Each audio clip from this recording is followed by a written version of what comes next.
Hello friends, welcome to Jerry's kitchen.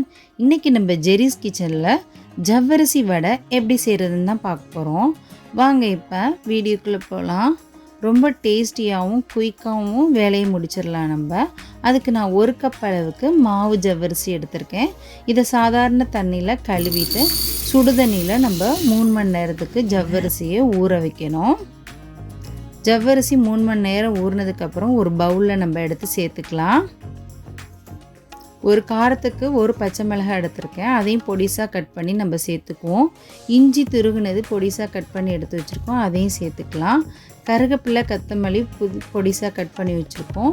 சின்ன size வெங்காயமும் cut பண்ணி வச்சுருக்கோம். இது எல்லாத்தையும் சேர்த்துட்டு நம்ம ப்ரெட்டோட ஒயிட் எடுத்திருக்கேன். இது எல்லாமே நல்லா பைண்ட் ஆகிறதுக்காக நம்ம ப்ரெட்டோட ஒயிட் எடுத்துருக்கோம். சில பேர் உருளைக்கிழங்கும் சேர்த்துக்கிறாங்க.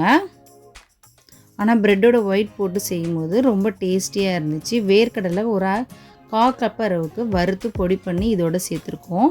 தேவையான அளவுக்கு உப்பு சேர்த்து நல்லா மிக்ஸ் பண்ணி எடுத்துக்கலாம். இப்போ நான் கையில் தான் தட்டிக்கிறேன். உங்களுக்கு கையில் தட்ட வரலன்னா வாழை இலை, அப்படி இல்லைன்னா பால் பேப்பர், எண்ணெய் கவர்லாம் இருக்கும் இல்லையா, அதில் கூட நீங்கள் தட்டி எடுத்துக்கலாம். லைட்டாக தண்ணி தொட்டு நம்ம எடுத்துக்கிட்டோம்னா சூப்பராக நமக்கு வந்துடும். எண்ணெய் நல்லா காஞ்சிருச்சு. எண்ணெய் காஞ்சதுக்கப்புறம் நம்ம தட்டி வச்சுருக்க வடையை இதோடு சேர்த்துக்கலாம். வடையை 2 சைடும் நல்லா திருப்பி விட்டுடலாம். நல்லா வடை செவந்து வந்துருச்சு நமக்கு.